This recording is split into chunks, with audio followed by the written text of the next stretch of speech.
Bienvenue à cette table ronde consacrée à un enjeu crucial pour l'avenir de la cybersécurité, talents et compétences. Quels seront les besoins de demain?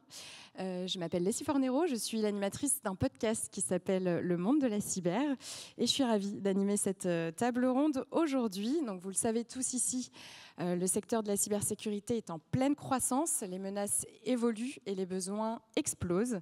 Et pourtant, on parle de pénurie de talents assez importante au sein de l'écosystème.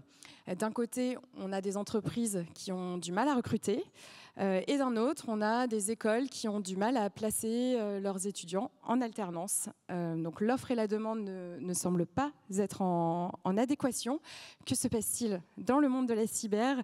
Comment y remédier? C'est notre sujet du jour, pour lequel j'ai le plaisir de vous présenter notre panel d'experts. Donc Yann Bonnet, qui est directeur général délégué du Campus Cyber. Nous avons aussi Florence Puybarreau, qui est directrice du CLUSIF. Nous accueillons également Michel Dubois, qui est directeur de la cybersécurité du groupe La Poste. Et ensuite, nous avons Tana Dubel, qui est RSSI chez Logitech. Et enfin, colonel Cyril Piat, chef du Centre national de formation cyber du ministère de l'Intérieur.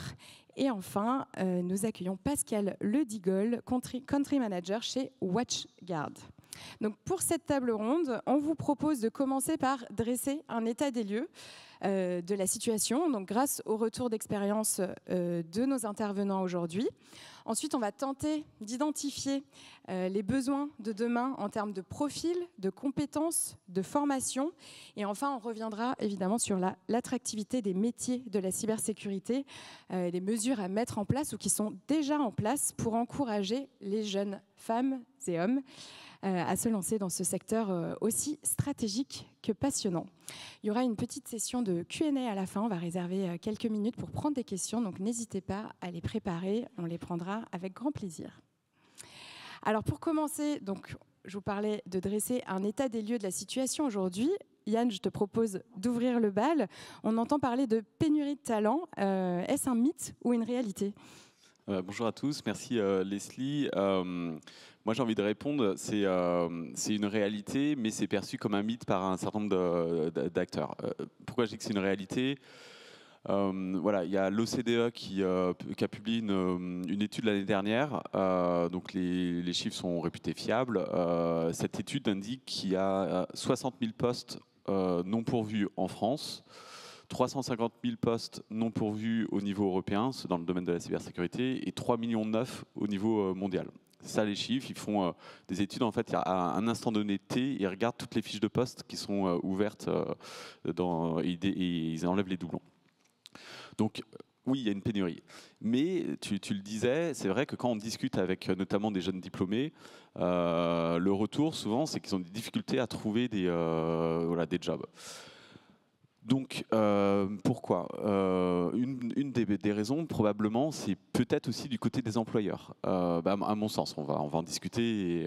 Mais voilà, dans le sens où, en France, on a souvent tendance à essayer de chercher dans le domaine de la cyber des personnes qui ont de l'expérience, qui sont en bac+5, ce qui est différent dans d'autres pays. Par exemple, en Allemagne, le taux de bac+3 il est beaucoup plus élevé qu'en France.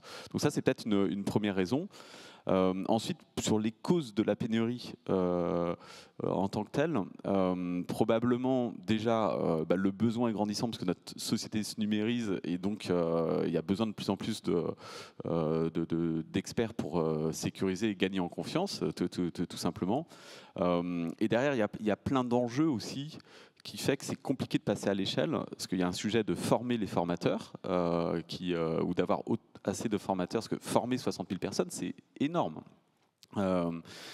On a probablement aussi un sujet de présence d'acteurs de la formation partout sur le territoire. Parce que quand on regarde un peu, il y a un certain nombre d'acteurs de la formation qui sont très concentrés sur Paris, région parisienne ou les grandes métropoles. Mais vu le passage à l'échelle dans lequel on a besoin d'aller, puisque maintenant, c'est pas, je veux dire, c'est toutes les PME qui sont concernées, c'est tous les hôpitaux, c'est toutes les collectivités. Donc, c'est énormément d'acteurs. Donc voilà, donc il y a probablement un sujet aussi de présence partout sur le territoire, à la fois sur les organismes privés et aussi sur les universités qui doivent encore plus développer des cursus dans la cyber. On a besoin aussi probablement d'améliorer des formations, de faire du upskilling, notamment pour ce challenge du passage à l'échelle, de rendre la cyber accessible à tous. On va devoir probablement, je le disais, mais pas avoir que des experts de type Bac plus 5, mais notamment peut-être former des postiers, former des experts comptables, former différents acteurs qui vont pouvoir faire en sorte que au moins un certain nombre de notions simples de la cyber soient accessibles au plus grand nombre. Et puis, on va en reparler, j'imagine, il y a tout le sujet de l'attractivité des métiers, l'image, qui a encore à beaucoup travailler. En effet, on va reparler donc des enjeux de formation et d'attractivité un petit peu plus tard. Michel Dubois, je m'adresse à vous. Vous dites que l'offre est là, les profils sont là, donc avis un petit peu contraire, mais que les entreprises ne veulent pas payer. Est-ce qu'on sous-estime la valeur de la compétence cyber aujourd'hui ? Alors, je rejoins ce qui a été dit un peu juste avant. En fait, on est à la fois sur la réalité et sur le mythe. C'est-à-dire qu'on a besoin de ressources, on en manque, mais je pense, et je regardais à l'instant, alors j'essaie de trouver des statistiques sur SecNum EDU, mais le nombre de formations qui existent en France est quand même assez important. On en trouve de plus en plus, de bonne qualité. À mon sens, on a deux problèmes. Le problème, c'est les RH. Les RH qui ne savent pas recruter un spécialiste de la cybersécurité et qui, du coup, vont le considérer comme... alors, j'ai rien contre les spécialistes de l'IT ou d'autres métiers, mais quand on recherche du monde... Il y a la demande, l'offre est là et ils n'ont pas encore réussi à s'adapter aujourd'hui. Et puis le deuxième problème, je reprends l'exemple, je suis enseignant-chercheur dans une école qui est labellisée par l'ANSSI.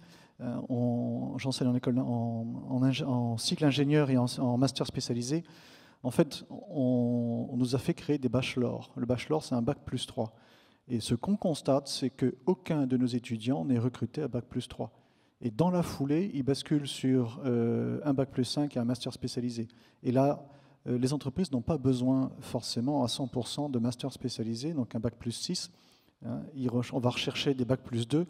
Et du coup, ce que l'on fait, on parlait, alors je rebondis sur le clin d'œil de former des postiers. On forme des postiers à la Poste.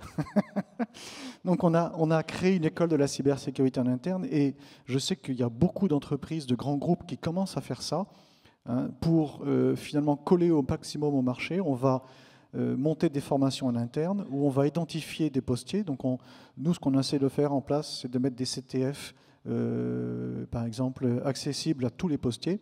Et puis, on va repérer celui qui, le soir, une fois qu'il a fait sa tournée de facteurs, s'amuse à faire ce type de choses parce qu'il est intéressé, qu'il s'est auto-formé. Et lui, on va le récupérer, l'identifier. On a monté une promotion cette année.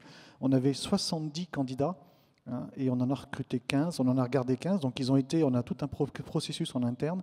On en a récupéré 15 qui ont été affectés tout de suite dans leur nouveau poste. Et ils ont un cycle de formation de 1 an en alternance avec leur futur emploi et en lien avec leur manager, leur nouveau manager, pour les intégrer directement dans l'équipe, et ça marche très très bien. Donc on se retrouve avec des postiers qui deviennent analystes SOC, qui deviennent pentesters, mais c'est triste d'être obligé de passer par des mécanismes comme ça internes, alors que la formation, elle existe en France. Dans le recrutement, toujours, vous soulignez que la compétence technique ne suffit pas et que la notion de confiance est centrale. Est-ce que vous pouvez revenir dessus ? Oui, alors il y a un mythe là-dessus qui existait il y a encore quelques années et que j'entends encore autour de moi, c'est on recrute des pirates. Alors c'était peut-être le cas il y a 30 ans, mais aujourd'hui le message est clair et je le pousse dès que j'ai l'occasion de parler à des jeunes ou quand je vais en école parler à des élèves. Le pirate, il va en prison. Il n'est pas recruté. Et pour deux raisons. La première, c'est qu'on ne cherche pas... c'est pas ça qu'on recherche. Hein. On recherche des gens de confiance. Donc on cherche des gens qui sont formés. Et d'ailleurs, je m'attache beaucoup à faire la différence entre le pirate et le hacker. Moi, j'ai besoin de hackers, le vrai hacker. Cette notion d'hacker éthique, pour moi, c'est un scandale, c'est un pléonasme. J'ai besoin du vrai hacker. Les hackers, c'est ceux qui ont inventé Internet, qui ont inventé les protocoles réseau, qui ont inventé tout ça. Et donc, j'ai besoin des gens qui est passionné, qui a appris son métier en partie par lui-même et qui est de confiance. C'est-à-dire qu'on sait pertinemment que cette personne-là n'ira pas s'amuser à aller, parce qu'elle a des accès, parce qu'elle a découvert des vulnérabilités, s'amuser à attaquer le système et à mettre l'entreprise en difficulté. Et donc, effectivement, ce mythe du pirate qui est recruté après derrière, c'est totalement faux. Le pirate, il va en prison. Et le vrai hacker, celui qui est honnête, celui qui est travailleur, qui est passionné par son boulot, lui, on le cherche. Colonel Piat, il me semble que vous aussi, vous insistez sur cette importance de la confiance plutôt que de la haute technicité.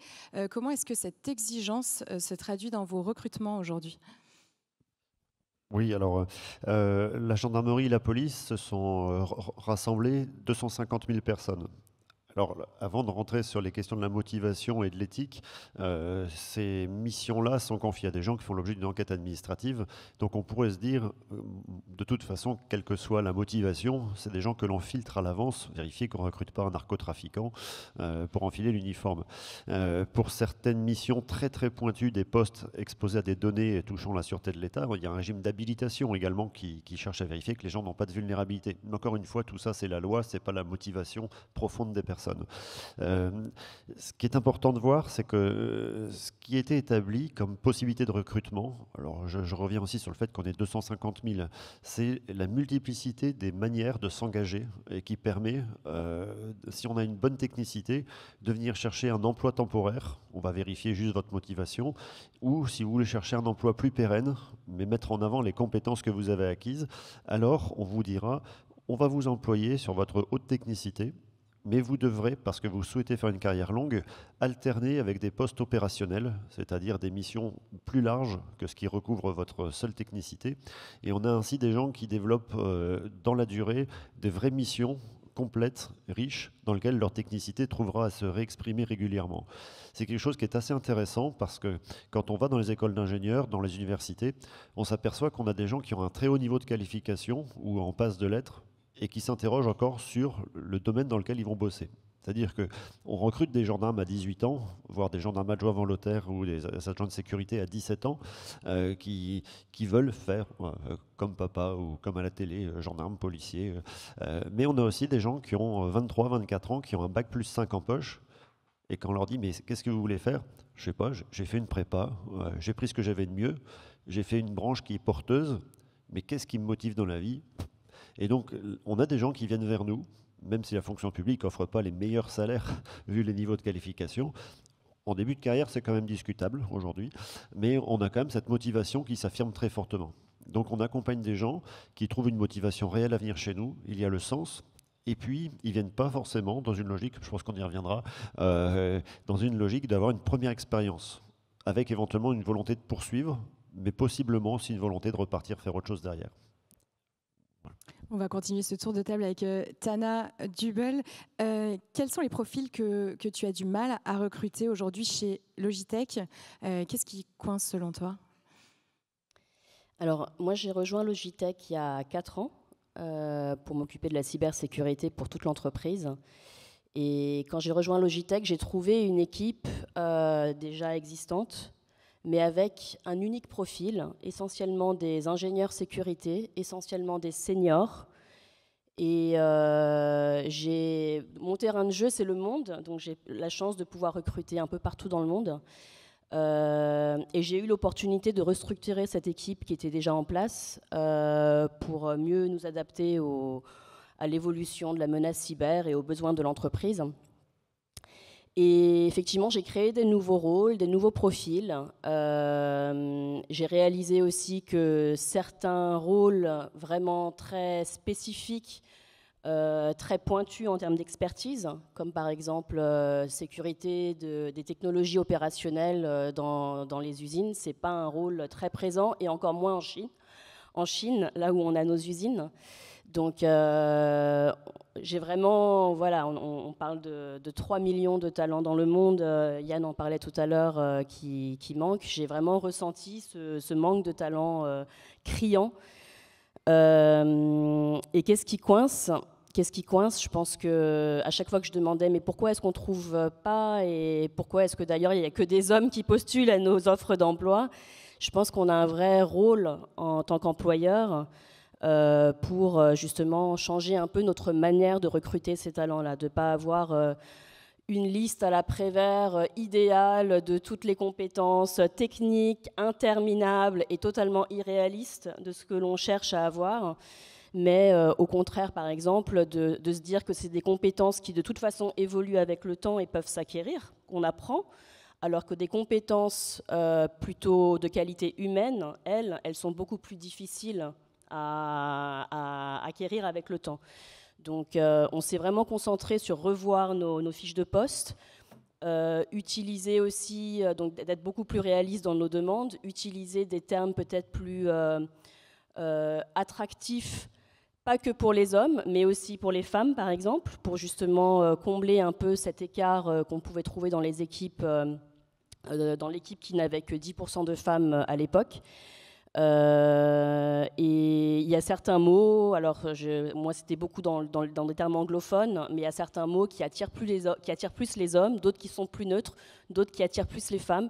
Et je pense qu'utiliser justement les outils qu'on a aujourd'hui, comme l'intelligence artificielle, pour revoir nos fiches de poste et dire est-ce que tu peux la rendre plus inclusive, etc. C'est tout simple, mais ça peut déjà encourager plus de personnes à postuler à nos offres d'emploi. Donc je pense qu'effectivement, en termes de recrutement, on a beaucoup de choses à faire. Moi, j'ai aussi forcé les managers à s'assurer qu'il y avait une représentation suffisamment diverse dans les candidats qu'ils interviewaient. Si au bout d'1 mois, il n'y avait que le même type de profil, ce n'était pas suffisant. Il fallait chercher encore, chercher plus longtemps, chercher ailleurs.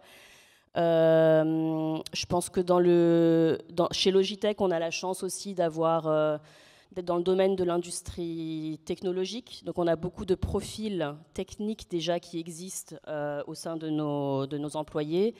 Dans toutes les entreprises, on a des équipes IT aussi. On a recruté beaucoup de gens dans l'IT qui avaient déjà un certain nombre de bases, je dirais, de technologies qui pouvaient ensuite apprendre des choses dans la cybersécurité. Et au-delà de ça, on a travaillé avec des organisations vraiment axées sur la reconversion professionnelle, et notamment la conversion professionnelle de femmes à des métiers de la technologie, qui ont pu nous apporter vraiment des talents inouïs sur le marché. On a recruté comme ça une personne qui venait d'Égypte, qui était biologiste et qui aujourd'hui est analyste SOC chez Logitech. Ça fait 3 ans. C'est une personne qui a eu le courage de faire tout ce parcours. Et en termes de courage et de résilience dans les métiers de la cyber, on en a besoin. Donc c'est aussi une manière de vraiment étendre le pool de candidats qu'on peut avoir dans le monde entier. Donc beaucoup de formations en interne, finalement, de reconversion pour se lancer dans les métiers de la cyber. De ton côté, Florence, toi, tu constates que de nombreux alternants ne trouvent pas de poste malgré la multiplication des diplômes et la pénurie de talents qu'on connaît aujourd'hui en entreprise. Est-ce qu'il y a une inadéquation aujourd'hui entre l'offre de formation et la demande des entreprises, selon toi ? Oui, alors je m'inscris dans ce qui a été dit précédemment et en effet on peut se poser la question. Donc moi, avant de prendre la direction du CLUSIF, j'ai occupé pendant 2 ans la direction du campus cyber Hauts-de-France, donc ici à Lille. À Lille, il y a beaucoup d'écoles d'ingénieurs, de plus en plus de branches qui font de la cybersécurité. Et plusieurs fois, j'ai eu des directeurs d'école, puisqu'on travaillait avec eux, qui me disaient mais j'ai des alternants, on forme des jeunes et en fait on ne trouve pas de poste. Et pourtant on a des très belles entreprises dans la région.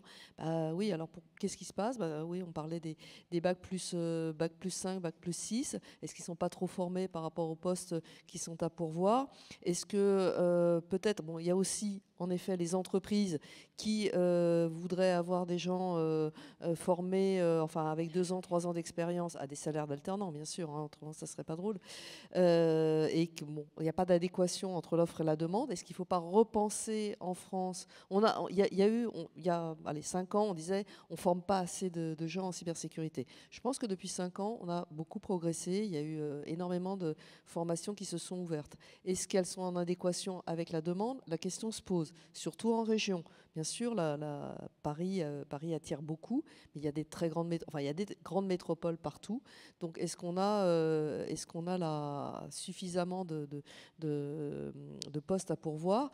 L'autre chose, moi, j'avais un recruteur qui m'avait dit l'année dernière, il me disait bon, avant de vouloir trouver le mouton à 5 pattes, déjà prenons un mouton à 4 pattes, et puis on pourra peut-être le faire évoluer, sûrement le faire évoluer, c'est-à-dire donner sa chance aussi aux jeunes qui sortent de l'école, qu'on va pouvoir fidéliser aussi, à celui qui n'a peut-être pas les compétences complètes. Alors oui, ça demande du temps de formation en interne, ça demande, et quand on est un RSSI, je me tourne vers Michel et vers Tana, il faut aller vite, on a beaucoup de travail, mais est-ce que ce n'est pas aussi le rôle, en effet, des RH d'accompagner ces formations? Donc voilà, je pense qu'il y a une réflexion, on a une bonne tendance, mais il y a quand même une réflexion pour embarquer les jeunes et les moins jeunes en reconversion, parce que là aussi c'est important, et puis on parlera tout à l'heure de la féminisation. On n'y arrive pas par les écoles d'ingénieurs, il ne faut pas se leurrer, on est à 10-15%, ça ne bouge pas depuis 10 ans, 20 ans, enfin 10 ans, donc ce n'est pas par là qu'on arrive à faire venir les femmes. Est-ce qu'on y arrivera grâce à la reconversion, grâce à d'autres profils aussi? Bon, ça on va en discuter après. Et pour terminer ce tour de table sur l'état des lieux, Pascal, vous avez une vision très concrète de terrain, vous, chez WatchGuard. Vous constatez une inadéquation entre l'offre et la demande, en particulier chez les PME et chez les prestataires, pour qui les profils très qualifiés ne correspondent pas toujours aux missions qui sont proposées, ni au salaire d'ailleurs. Alors comment est-ce qu'on répond à ce décalage ? Effectivement, ça fait 20 ans que je suis travailler avec des prestataires informatiques, à faire de la cyber en PME et en ETI. Et l'angle est vraiment complètement différent de ce qu'on peut voir dans les grandes entreprises françaises. Il faut déjà se mettre en tête que la PME, elle, ne recrute pas de profil cyber. Il n'y en a pas. Déjà, quand il y a un profil informatique, c'est déjà bien. Et il n'y a pas de profil cyber. Donc, ce n'est pas elle qui va être une source de recrutement au niveau de la cyber. On va commencer à en trouver dans les ETI, où effectivement, là, il y a quelques profils dédié cyber, mais dans la PME, non. Ce qui veut dire que la PME, elle est complètement dépendante de son prestataire informatique pour faire sa cyber, et que du coup, le prestataire informatique a, lui, besoin de recruter des gens qui ont ce savoir-faire. Et eux, très clairement, ont une difficulté de recrutement depuis des années et des années. Ils ont des postes ouverts en permanence, parce que leur besoin est différent. Ils n'ont pas besoin de gens très spécialisés dans la cyber. Ils ont besoin de gens qui savent faire pas mal de choses différentes pour la PME qu'ils vont servir. Et eux, pour le coup, pas forcément cette adéquation-là entre les gens qui sortent d'école et puis ce qu'ils vont avoir à faire dans la PME. Travaille beaucoup avec de l'alternance, justement, pour pouvoir les former en cours de process. Donc ce décalage est là. Après, ils ont un peu le même souci que peut-être dans la gendarmerie, c'est que les salaires sont pas ceux du haut de la pyramide, très clairement, surtout en région. On constate même parfois on pourrait presque les appeler des zones blanches informatiques et cyber, en fait, dans certaines régions, où il y a très peu de prestataires, et quand il y a des prestataires, ils trouvent pas forcément la compétence cyber qui va bien. Donc effectivement, c'est très très problématique, surtout quand on connaît le nombre de PME en France. Ça pose un gros problème. Effectivement, pour répondre à ce décalage, il faut forcément influer sur la formation. La formation qui est donc notre prochain sujet. On va parler maintenant des profils, des compétences dont on a besoin pour former nos talents et répondre à cette demande dont on vient de parler de toutes les entreprises et les organisations donc aujourd'hui. Pascal, on va continuer avec vous. Et vous rappelez que 70% des salariés sont dans les PME aujourd'hui, mais la formation cyber, elle ne semble pas être pensée pour elle, comme ce que vous disiez déjà. Quelles sont les compétences concrètes pour vous qui devraient être mieux prises en compte pour répondre aux besoins spécifiques de ces entreprises-là? Pour ce qui est de ce secteur-là, je parle de ce secteur spécifiquement, déjà il y a deux besoins différents.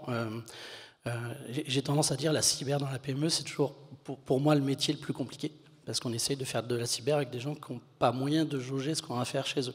C'est-à-dire que la PME va faire confiance à son prestataire va faire de la cyber, mais la PME en tant que telle n'a pas moyen de savoir si le travail réalisé est bon ou pas bon, en fait. À part quand elle se fait taper, mais bon, ça peut arriver même quand on est bien sécurisé, en vrai. Donc déjà, pour la première étape, c'est un problème de culture générale cyber, dans tous les métiers, en fait. C'est même pas un métier spécifique cyber. Il devrait y avoir de la cyber dès le collège, voire limite avant. Enfin, dès qu'on commence en fait à utiliser un outil informatique. Donc il y en a de plus en plus. Il y a un travail qui est fait là-dessus, mais il y a encore énormément à faire. Et notamment au niveau des gérants d'entreprise, qui, malgré le fait qu'ils gèrent leur entreprise, n'ont aucune idée des risques qu'ils courent au niveau cyber. Donc ça, c'est le premier point, parce que sinon, en fait, on a un mécanisme qui est un peu pervers, c'est qu'on va faire de la cyber bas de gamme parce qu'il faut être le moins cher, il faut passer pour prendre le dossier et que du coup on ne fait pas bien le travail. Donc ça c'est le premier point. Et le deuxième point, c'est que de la cyber en PME, ça n'existe pas. C'est de la cyber, c'est du système, c'est de l'infrastructure, mais on ne va pas juste aller faire spécifiquement de la cyber, c'est un métier dans son ensemble. Et du coup, il y a certains profils, effectivement, où on va avoir un bac plus 5 en cyber qui va être recruté. J'ai des prestataires qui m'en parlaient l'autre jour. Ils vont d'abord le mettre, tu vas aller sur le terrain, installer des applis, installer du Microsoft, installer plein de choses pour monter ta culture infra et système. Et puis après, tes compétences cyber, on va les exploiter, mais plus tard, dans un an, quand tu auras un savoir-faire global par rapport au métier qu'on réalise. Et il y a complètement ce décalage, et c'est aussi pour ça qu'il y a beaucoup d'alternance, parce que l'alternance permet de résoudre partiellement ce sujet-là. Donc ça, on le voit beaucoup. Et puis il y a le mythe à casser du travail réel qu'il y a à faire pour implémenter de la cyber aussi. Et justement, vous parliez des stratégies des prestataires pour recruter les profils recherchés. Donc il y a des partenariats faits avec des écoles. Voilà. Oui. Alors, ce n'est pas le cas de tous les prestataires, mais effectivement, ceux qui arrivent le mieux à recruter sont souvent ceux qui se sont rapprochés d'écoles locales. Parce que je suis d'accord avec ce qui a été dit avant, hein, la France est un grand pays, il n'y a pas que Paris et les grandes villes, il y a de la cyber à faire partout, dans toutes les PME de toutes les régions. Et du coup, pour recruter, une des stratégies d'un certain nombre de prestataires, c'est de se rapprocher d'écoles, de prendre des alternants et en retour d'essayer aussi de donner leur retour terrain, d'influencer un petit peu quels besoins ils ont pour que l'école ajuste aussi un peu ce qui est donné comme apprentissage. Et ça, c'est essentiel, parce qu'on ne peut pas... quand on voit des experts cyber qui arrivent et qui ne savent pas ce que c'est qu'un masque de sous-réseau ou un VLAN, pardon si je parle trop technique, mais c'est juste insupportable en fait, on ne pourra rien en faire. On va passer à vous, Monsieur Dubois. Au sein du groupe La Poste, quels sont les besoins qui sont identifiés en termes de compétences et de niveau de formation ? Il me semble qu'on parlait d'un besoin de double compétence qui était très demandé aujourd'hui. Alors, le groupe La Poste, pour bien voir un peu le contexte, c'est 230 000 personnes, on est présent dans 70 pays dans le monde, et on a 400 spécialistes en cyber pour l'ensemble du groupe. Ce qui correspond à peu près aux proportions qu'on trouve dans les grandes entités.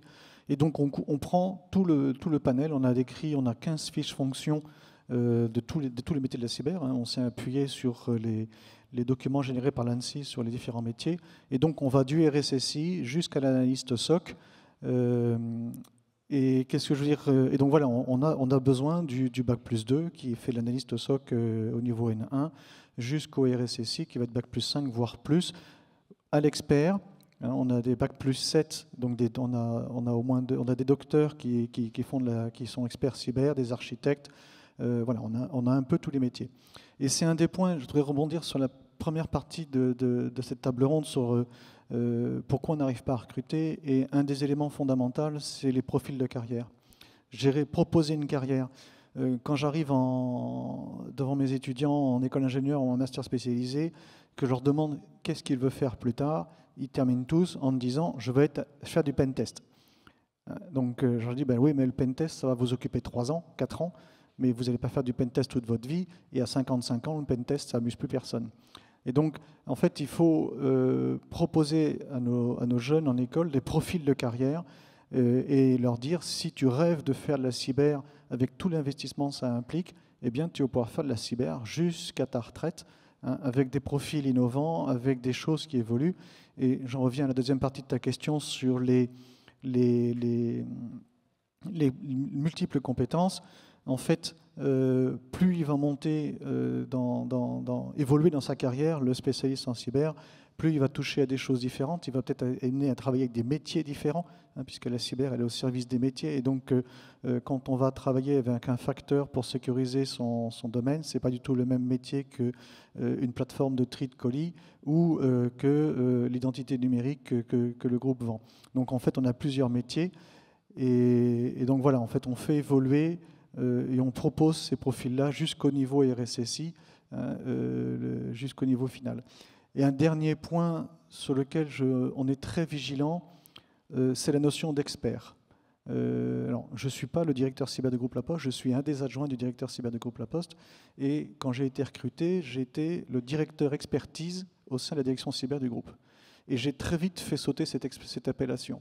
Pourquoi ? Parce qu'on est dans un monde où l'expert, il est bien gentil, mais il reste dans son coin, il fait son document et il ne faut pas qu'il emmerde les autres. Voilà. Donc, il est bien gentil et en plus, il est challengé parce qu'on va lui expliquer que son document, il est bien, mais il va être challengé par Gartner et tous les autres, hein, et du coup, son travail n'est pas valorisé. Et j'ai fait changer l'appellation pour justement sortir de ça, avec en plus de ça un biais. Alors, je rejoins sur les RH, hein, j'espère qu'il n'y a pas des RH dans la salle, mais c'est que pour les RH, un expert, il ne peut pas être manager. Et à l'opposé, un manager, il ne peut pas être expert, ce qui est totalement faux. Alors oui, c'est plus difficile de trouver des managers nés chez les experts, mais il y a des experts managers. Moi, je manage une équipe, j'ai une quinzaine de personnes, et j'ai eu beaucoup plus dans mes métiers précédents.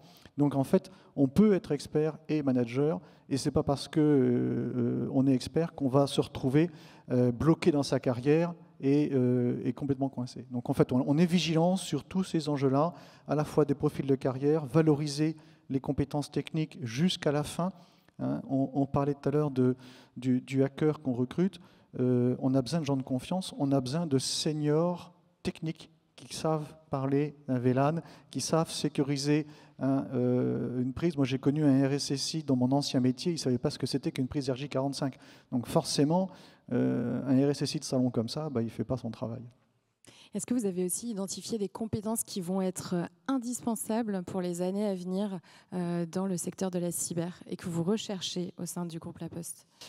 Alors, les compétences, je n'ai pas abordé ce point-là, mais on va avoir besoin de plus en plus de doubles compétences, notamment avec l'intelligence artificielle. C'est-à-dire qu'on va avoir aujourd'hui un ingénieur ou un technicien cyber qui sait faire de l'IA, ça va nous intéresser.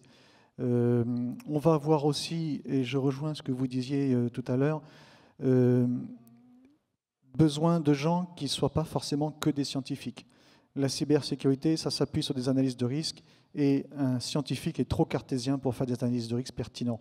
On a besoin de littéraire. Le littéraire est beaucoup plus imaginatif et il fera des analyses de risque bien plus pertinentes. Donc il faut sortir de ce carcan aussi du scientifique pur et dur. Le scientifique pur et dur, oui, il va savoir convertir du binaire à l'hexadécimal en passant par le décimal et faire des calculs de clés en crypto, mais ce n'est pas ça on n'a pas besoin que de ça. Donc des littéraires et des profils différents, et je rebondis ce qu'on disait aussi sur l'apport des femmes dans la cybersécurité, il va être là également. C'est-à-dire qu'on a besoin de gens qui raisonnent différemment. Les hommes et les femmes n'ont pas les mêmes modes d'approche des choses, et du coup, en fait, cette richesse-là rend toute l'analyse qu'on va faire, toutes les investigations qu'on va faire bien plus performantes. Donc voilà, on a besoin de qualité humaine. Un analyste SOC, c'est un chasseur. Donc il faut qu'il soit capable on fait de l'investigation numérique légale, il faut qu'on ait des gens qui soient capables de fouiller, d'investiguer, de chercher. Et ça ne s'apprend pas à l'école, c'est des qualités humaines. Et quand vous dites qu'il nous faut des littéraires, il faut des personnes qui savent parler cybersécurité aussi aux clients, à des personnes oui. qui ne comprennent pas ce langage. Est-ce que ça, c'est vraiment une compétence qui va être de plus en plus valorisée dans la cybersécurité ? Alors, ça, on en a besoin, et c'est ce qu'on disait, je ne sais plus qui disait ça tout à l'heure, ça ne s'apprend pas à l'école. Et donc ça, c'est des compétences, c'est la pédagogie, c'est quelque chose, alors ça s'améliore, mais ça ne s'acquiert pas. Et donc il faut qu'on ait ces qualités humaines-là. Je trouve que j'ai abordé ce sujet tout à l'heure. On est des gens qui soient capables d'avoir ces qualités-là humaines en plus de leurs compétences techniques. Yann, il me semble que tu rejoins Michel sur le point de la double compétence à acquérir en cybersécurité. C'est un message que tu portes d'ailleurs depuis un certain temps, depuis l'apparition du rapport Villani en 2018. Pourquoi est-ce que c'est si stratégique et urgent aussi de former des profils transdisciplinaires autour de la cyber ? Juste avant de répondre, j'aimerais rebondir. Alors, je ne veux pas casser l'ambiance, je ne veux pas continuer à noircir le tableau, mais j'aimerais vraiment partager la situation. Parce que là, on a parlé des sujets des PME, les problèmes de pénurie pour les prestataires et compagnie. Quand on parle des TPE-PME, en France, c'est 95% de notre tissu économique, c'est 2 à 3 millions d'acteurs. On parle de ça. On a Nice 2 là, qui arrive, on va avoir 15 000 petites structures à couvrir. Ça va être un énorme challenge pour tout le monde en termes de prestataires. Et je voulais corriger un petit truc que j'ai dit tout à l'heure et qui a peut-être été mal perçu.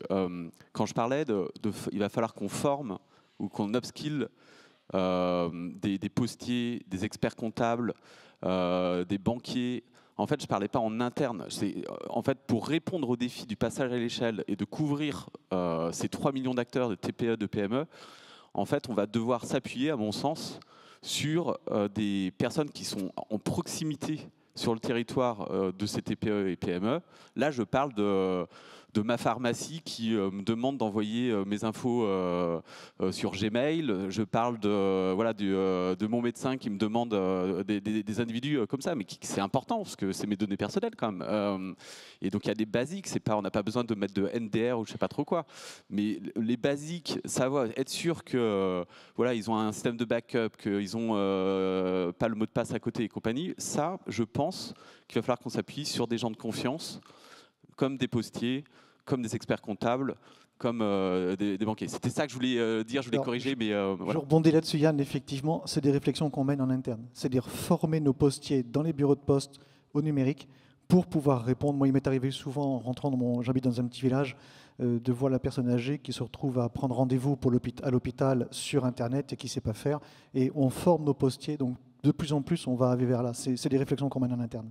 Ça, c'est top. Bon, voilà. Maintenant, sur le sujet de l'IA, alors tout le monde en parle, ça existe depuis 40 ans, on en parle beaucoup depuis quelques mois avec IA générative. Et l'IA, ça nous transforme toute notre société dans tous les secteurs, et pas que dans la cyber. Ça va nous permettre de gagner énormément en efficience. Alors, toujours quand on parle d'IA et cyber, en fait, il y a 3 composantes. Première, ça va nous aider, nous, défenseurs, la promesse, ça va être améliorer le temps de détection ou le temps de réponse. Ça aide aussi, malheureusement, les attaquants. On l'a vu, on en parle beaucoup là sur le phishing, en quelques secondes, sans faute, dans toutes les langues, le deep learning. Deep learning, les attaques au président, c'est pas que à Hong Kong où ça coûtait 25 millions ou à Ferrari. C'est quand on discute avec des acteurs, c'est quasiment tous les mois des nouveaux deepfake audio de personnes qui se font passer pour un DAF et compagnie. Donc c'est la réalité. Et c'est que le début.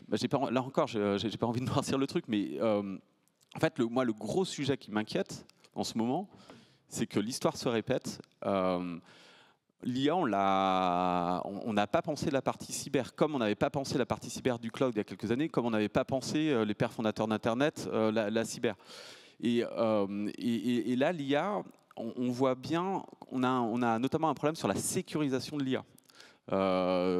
Sans rentrer dans les détails sur tout ce qui est de nouveaux types d'attaques par injection et compagnie. En fait, la situation telle que je la vois, c'est d'un côté les data scientists qui font des super trucs, des super algos et compagnie, et quand on leur demande mais vous avez pensé à telle chose en termes de cyber et compagnie, ils nous disent bah non, ça c'est les gars de la cyber qui gèrent ça. Et quand on va voir les gars de la cyber, on dit mais vous avez vu le truc ça, mais bah non, c'est les data scientists. Et in fine, personne, en fait il y a 2 mondes séparés, des compétences séparées.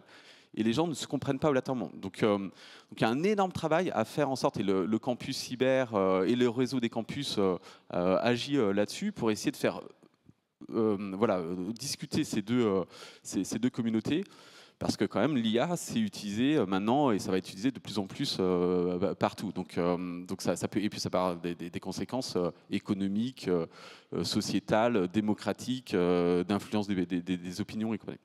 Donc pour revenir à la partie compétences, effectivement, on va avoir besoin de plus en plus à former des data scientists sur des compétences cyber. Inversement, et le Graal, c'est clairement, et ça on le voit depuis des années, en 2017-2018, là quand on avait fait le rapport avec Cédric Villani, on voyait les plus grands spécialistes, ceux qui étaient demandés partout, c'était des personnes qui avaient fait par exemple des études en médecine et de la data science. Et donc là en cyber, le Graal, c'est effectivement un double cursus. C'est des gens qui arrivent à comprendre ces deux mondes différents qui ont besoin de se rejoindre. On n'a pas besoin que de ça, mais c'est clair qu'on a besoin d'avancer là-dessus. Et puis à minima, on va avoir besoin de gens qui maîtrisent quand même ces outils parce que ça va permettre de gagner en efficience et ça va probablement aussi aider l'IA, l'automatisation, à répondre à ce challenge qui est celui de notre époque, de rendre accessible la cyber au plus grand nombre, et notamment les PME, les collectivités, les hôpitaux. Puisque là, tu parles de la double compétence IA et cyber, mais finalement, la double compétence cyber plus un secteur d'activité, par exemple cyber plus santé, cyber plus secteur financier, voilà, ça va être des compétences de plus en plus demandées, donc se spécialiser dans un secteur d'activité en particulier. Je vais terminer cette thématique avec vous, colonel Piat. Au sein de la Gendarmerie nationale, vous avez fait le choix d'internaliser le lapsus, une partie des formations pour renforcer donc, cette confiance dont on parlait au début de cette table ronde. Qu'est-ce qui permet cette approche que des formations externes ne garantiraient pas ? Bien.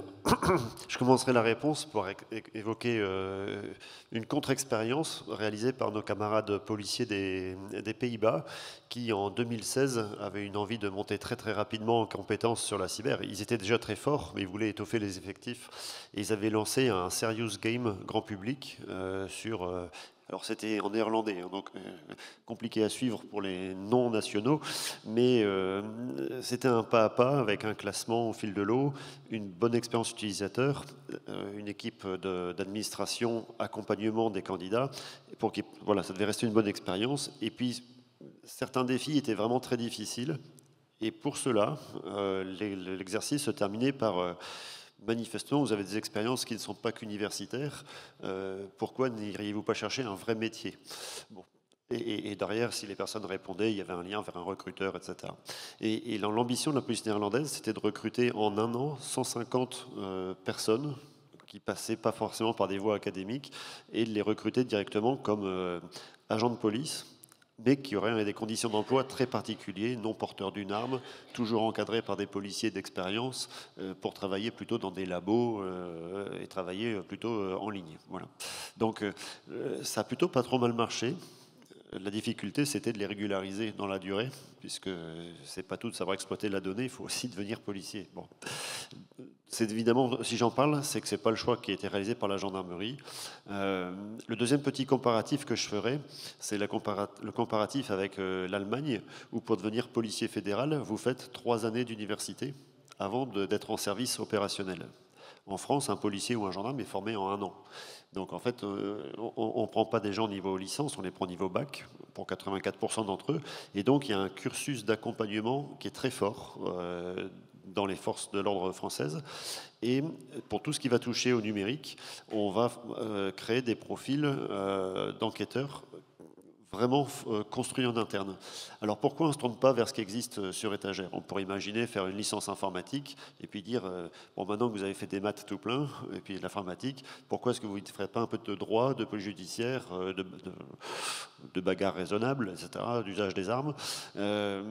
En fait, le problème, c'est que les cursus universitaires ne sont pas sur mesure, ne sont pas du tout adaptés au métier.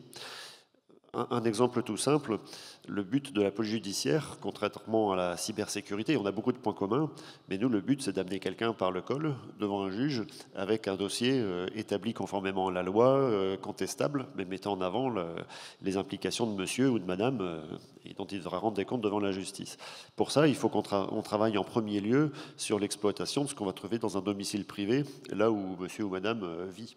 Et donc, on va travailler sur l'exploitation de son PC, puisqu'au domicile, on trouve des PC, des tablettes, des téléphones, et limite, le réseau importe peu. Or, si on fait des études d'informatique, dès la première année, on touche un peu au réseau. À l'inverse, quand je me tourne vers des prestataires de formation en ligne pour former des gens très nombreux, les grandes plateformes de MOOC, on ne va pas citer spécialement, mais enfin on est abonné à quasiment toutes, et qu'on discute avec les équipes d'édition de ces plateformes, et qui nous disent c'est quoi vos besoins, on voudrait savoir comment fonctionne un ordinateur. Bon, ça on n'a rien, mais on peut vous le développer assez vite, c'est pas de souci. On aimerait connaître, faire un cours sur les systèmes de fichiers. Comment est-ce que Windows enregistre les données sur un disque dur? Comment ça passe quand c'est un Mac? Sur Linux, comment ça marche? Oh, alors là, enfin, c'est quasiment la réponse qu'on a en instantané. Pour nous, c'est crucial. Et puis, bien sûr, il y a des apprentissages métiers. Donc, en fait, on construit des choses qui sont très en deçà. En fait, il n'y a pas de convergence manifeste entre les cursus de l'université et les besoins métiers. Donc, ce que l'on fait, c'est que on internalise la formation, mais on ne le fait pas seul. On se tourne vers des universités qui nous construisent sur mesure des diplômes universitaires, des licences professionnelles. Et quelles sont les compétences spécifiques justement qui sont nécessaires pour travailler sur des enquêtes de cybercriminalité aujourd'hui? On a en fait deux grands niveaux de compétences.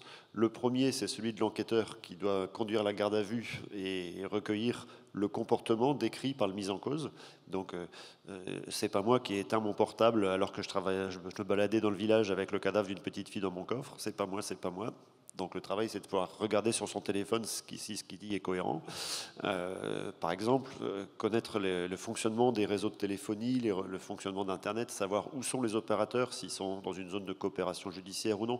C'est donc une question d'environnement. Et ça, on peut former beaucoup de personnes en interne parce qu'on sent bien que c'est pas que technique, c'est aussi comprendre l'environnement juridique, l'état des traités internationaux, mais malgré tout, quand même connaître la technique, parce que quand on adresse la demande, qui va enfin être validée, il ne s'agit pas de se tromper parce qu'on ne sait pas ce que c'est qu'un port source, qu'une adresse IP privée était confondue avec une adresse IP publique. Donc il y a quand même un minimum de choses assez élémentaires. Il y a un deuxième niveau qui cette fois-ci est très compliqué à internaliser pour la formation, c'est celui des expertises de haut niveau qui correspondent à un besoin très ciblé chirurgical.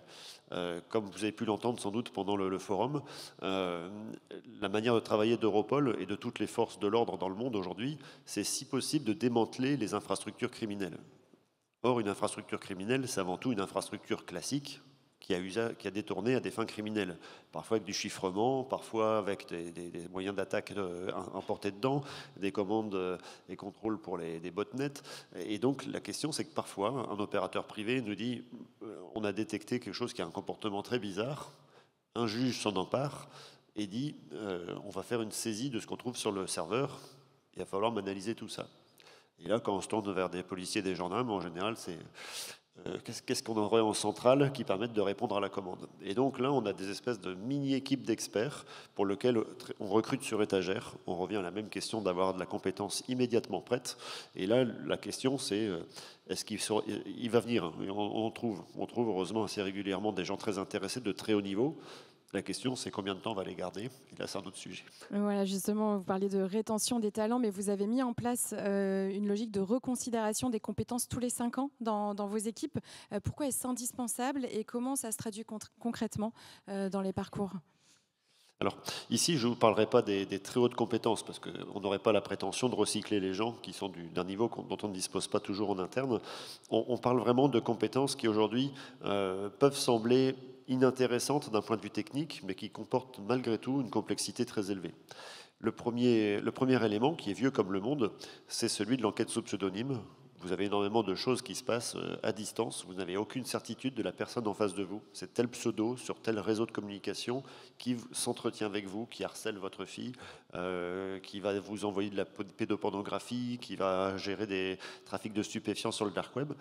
comment entrer en contact avec ces gens-là, sans dire bonjour, je suis gendarme évidemment, mais dans le but de recueillir des preuves et d'identifier la personne. Donc là, c'est une formation qui est assez longue, une compétence qui est très étalée, très diversifiée. J'en parle parce qu'aujourd'hui, on est à quasiment, c'était une obligation de la loi de programmation pour le ministère de l'Intérieur de 2023. Le but, c'était d'atteindre 2500 personnes, 1500, et on est aujourd'hui à 2500 personnes formées à cette technique d'investigation. C'est quelque chose d'assez pointu, assez délicat.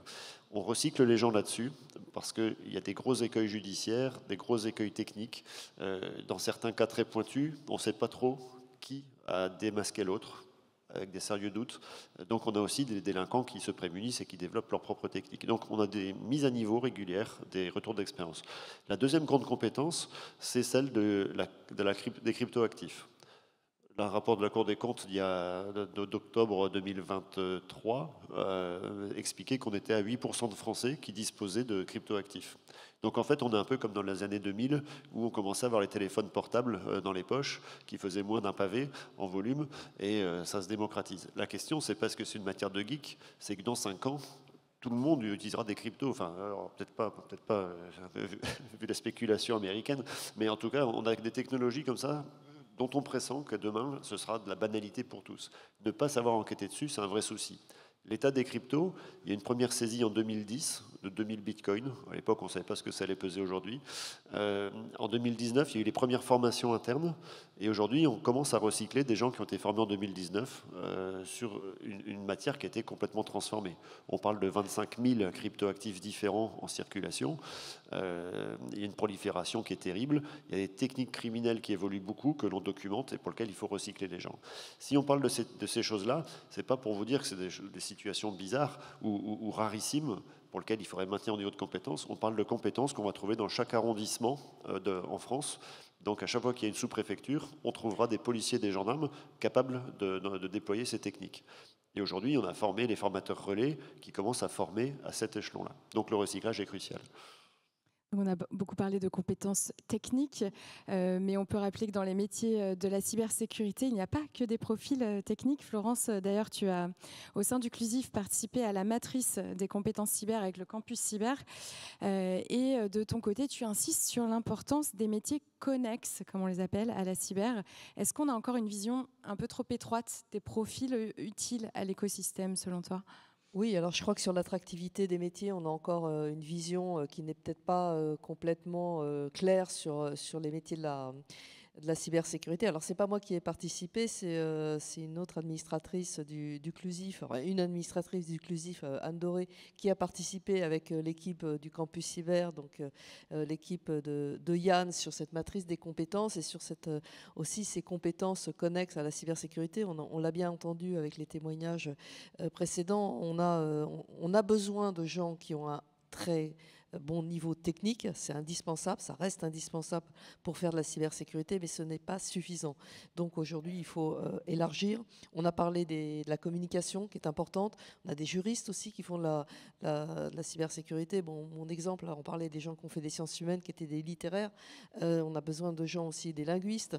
Voilà, donc c'est aussi, d'abord parce que ça apporte en effet une pluralité dans ces métiers qui sont indispensables. On est sur la cybersécurité, on l'a dit et répété, c'est de l'humain également.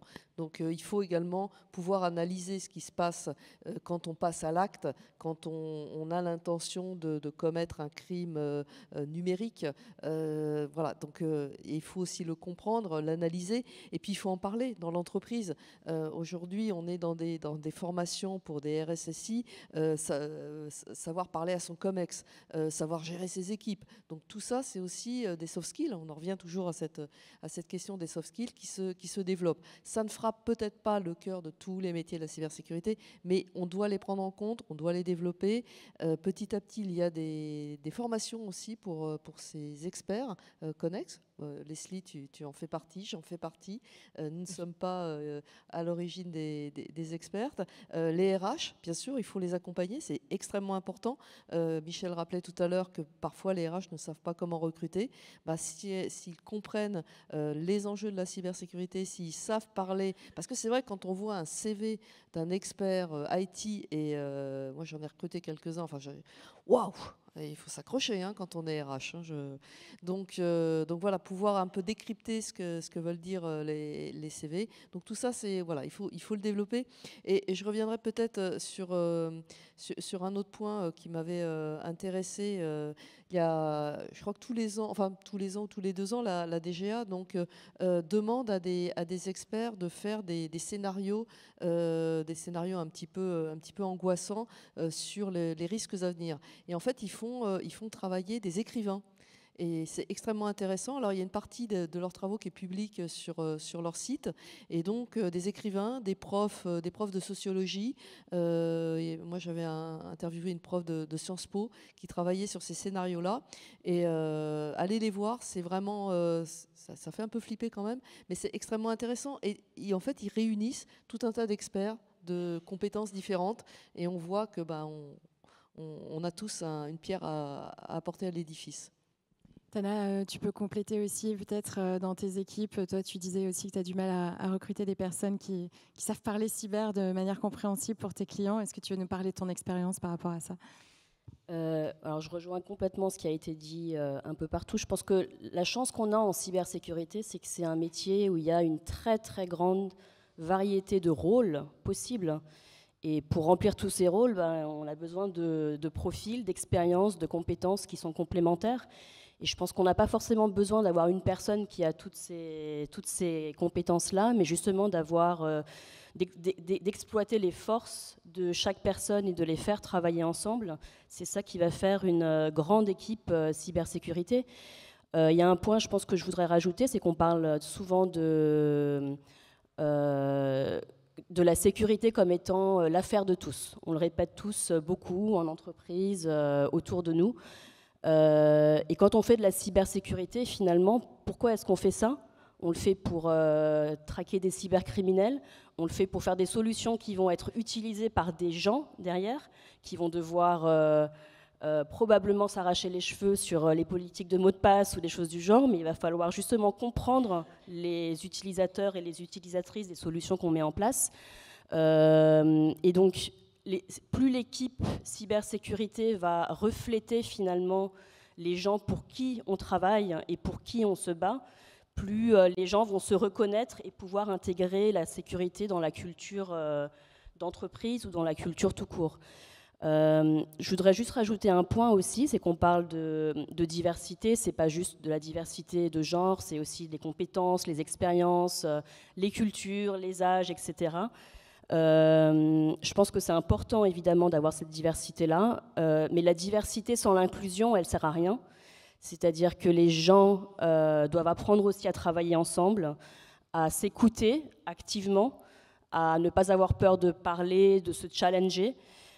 Et donc il y a toute une dynamique aussi de formation humaine aux risques psychologiques et ce genre de choses qu'il faut vraiment mettre en place dans les équipes sécurité. Donc moi, dans mon expérience chez Logitech, c'est vrai que quand je suis arrivée il y a 4 ans, il y avait 10% de femmes avec un profil vraiment très uniforme dans l'équipe. Aujourd'hui, on a des gens qui sont issus de la finance, qui ont eu 20 ans de carrière dans la finance, qui ont fait, comme j'expliquais tout à l'heure, de la biologie, qui ont fait des ressources humaines, qui ont des diplômes en psychologie.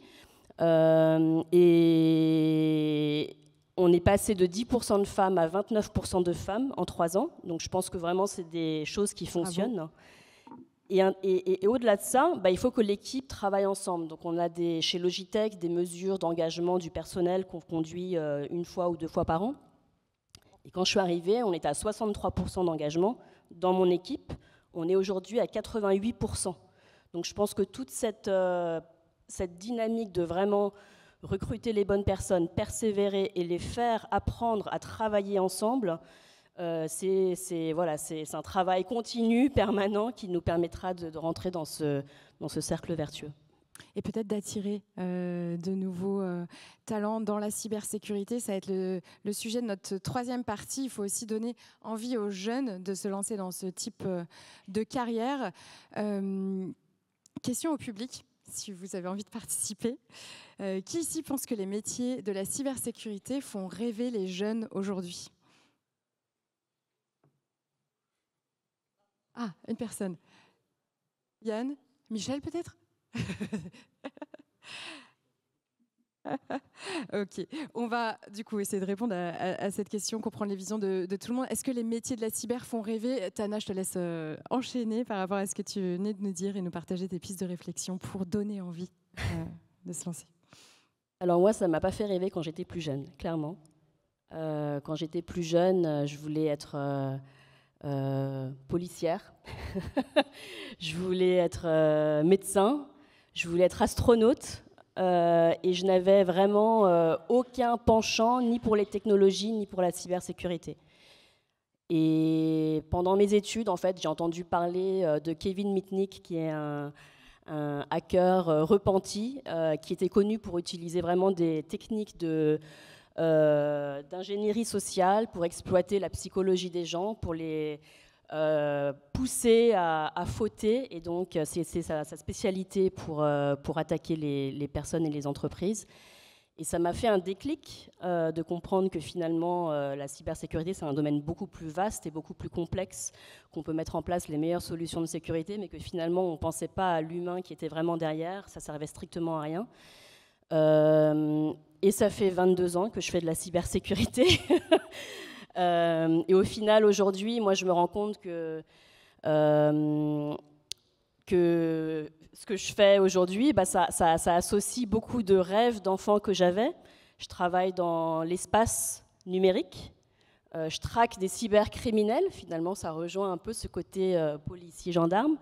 Et puis, je voulais aussi être médecin. Et puis, finalement, on s'occupe de beaucoup d'infections, de prévenir des propagations généralisées. Donc, au final, ce pourquoi j'aspirais quand j'étais jeune, je les retrouve dans les métiers de la sécurité, et je le retrouve parce que tout simplement, j'avais envie de faire quelque chose de bien. C'est un peu, assez naïf comme vision, mais je pense que moi, ça ne m'a pas fait rêver, et il faut qu'on présente les métiers de la sécurité différemment aux jeunes.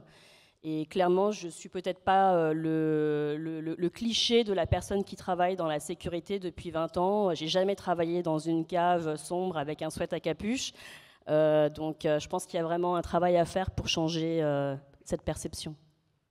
Florence, si tu veux compléter, toi tu as vu la perception des métiers de la cybersécurité qui ont évolué peut-être ces dernières années, ou peut-être pas assez. Comment est-ce que tu vois les choses? Difficile, hein, parce que justement, on prend les écoles d'ingénieurs, c'est encore très très masculin. Hein. Moi, je donne des cours dans une école d'ingénieurs.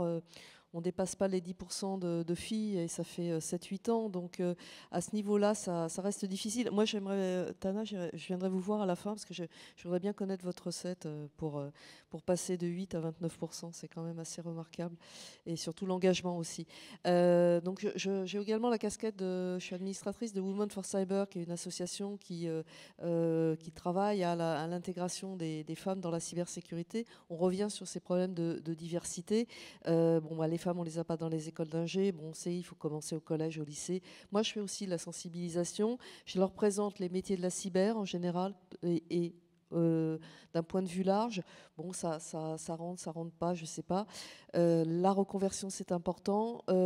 Changer le regard, en effet, de tout le monde sur la cybersécurité. Alors, peut-être dire la cybersécurité, il faut le prendre peut-être par un autre bout, c'est protéger.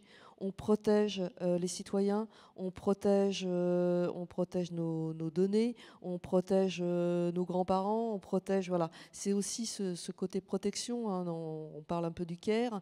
Est-ce que c'est ça aussi? C'est se dire c'est un engagement, la cybersécurité. Enfin, travailler dans la cybersécurité aujourd'hui, voilà, c'est aussi protéger la cité, c'est aussi protéger notre environnement. Donc, peut-être aussi changer. Il y a en effet des rôles modèles quand on a la chance de rencontrer quelqu'un, mais c'est vrai pour beaucoup de métiers, hein. Moi, j'ai fait des études d'archéologie. Je dois dire que j'ai fondu la première fois que j'ai vu à la recherche, Harrison Ford dans les films à la recherche de Indiana Jones, pardon. Oui, c'était voilà. Bon, ça m'a poussé à faire de l'archéologie, quoi. Bon, après j'ai bifurqué. Donc il faut des rôles modèles, en effet, c'est important. Amener, et on l'a dit, on le répète, hein, amener les femmes à rejoindre ces métiers-là, c'est super important. Et puis la diversité en général, c'est pas que les femmes, hein, c'est aussi des gens qui n'ont peut-être pas accès aux études de la même façon. C'est ça aussi qui va nous enrichir. Yann, toi, tu rejoins cette vision des métiers du care. Est-ce que tu veux nous en parler ? Ouais, y a déjà beaucoup de choses qui ont été dites, mais ouais, je pense réellement qu'on doit travailler l'attractivité des métiers. Effectivement, il faut qu'on pousse ce sujet de métier des care, ça a du sens. Mais pas que. Il faut aussi qu'on explique, qu'on communique sur le fait que c'est des métiers qui sont accessibles. On n'a pas besoin d'un bac+5. Voilà, c'est accessible à un très grand nombre avec toute la variété des métiers que tu as indiqué. Voilà. Il faut travailler l'imaginaire très tôt. Quand on en parle, t'en parles, mais quand on en parle avec des psys sur ce sujet, en fait, c'est dès l'âge de 7-8 ans où nous, parents, nous, enseignants, nous, prescripteurs, en fait, on va de façon peut-être biaisée, involontaire, mais avoir tendance à dire qu'une fille va être plutôt littéraire et un homme plutôt scientifique. Et c'est ça qu'il faut qu'on casse. Donc c'est très dur. Ce qui me donne un peu d'espoir, c'est que en fait, dans d'autres pays, ça marche mieux qu'en France. Donc on peut progresser sur le domaine. Et puis l'importance d'attirer ce que vous avez indiqué, la variété de profils. Alors, pour moi, c'est pas qu'une question d'inclusion, c'est clairement une question d'efficience. Voilà, si on a 5 hommes ingénieurs, ça va pas marcher. Ça va pas marcher parce qu'on n'arrivera pas à comprendre comment l'attaquant peut fonctionner si c'est des gens qui sont chargés de ça. Donc voilà, donc c'est vraiment une recherche d'efficience. On a la chance au niveau de Campus Cyber de travailler sur ces sujets. On est énormément aidé par l'État sur un programme qui s'appelle Talent Cyber.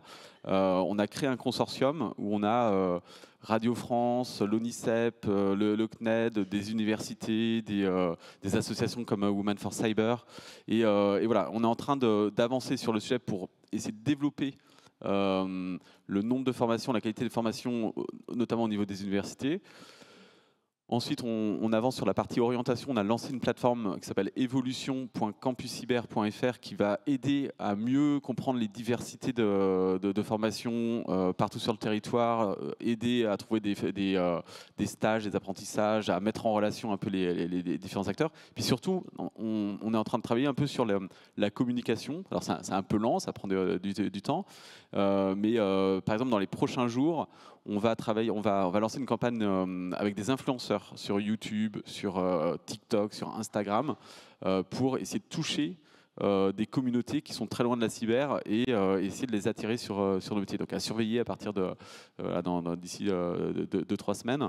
On organise des job fairs. Moi j'ai été impressionné. La dernière job fair qu'on a organisée, on a eu à peu près 30% de talents féminins et 30% de personnes en reconversion.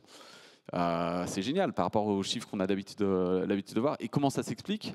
C'est grâce à Women for Cyber, c'est grâce au CEF6, où en fait, ils ont fait un énorme travail pour attirer des différentes personnes avec des diversités de cultures, de genres.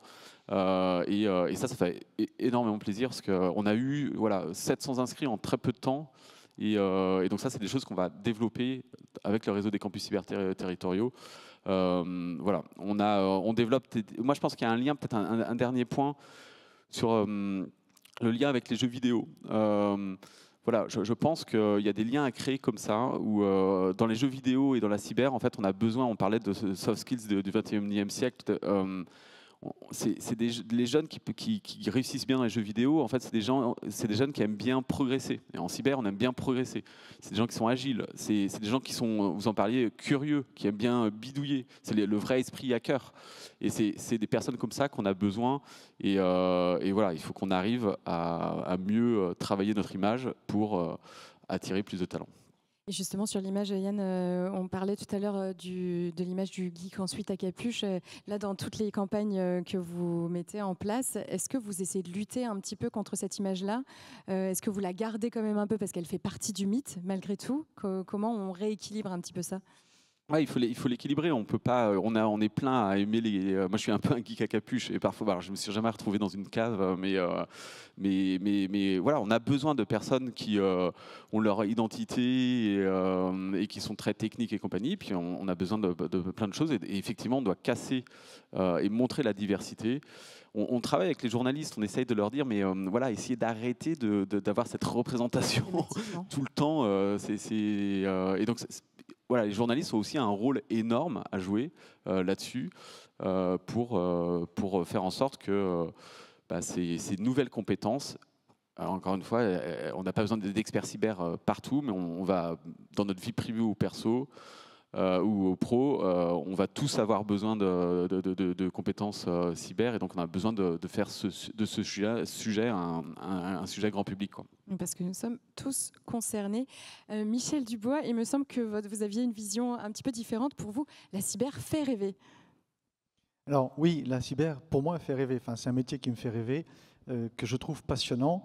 On touche à tout, on connaît tout. Enfin, on connaît tout.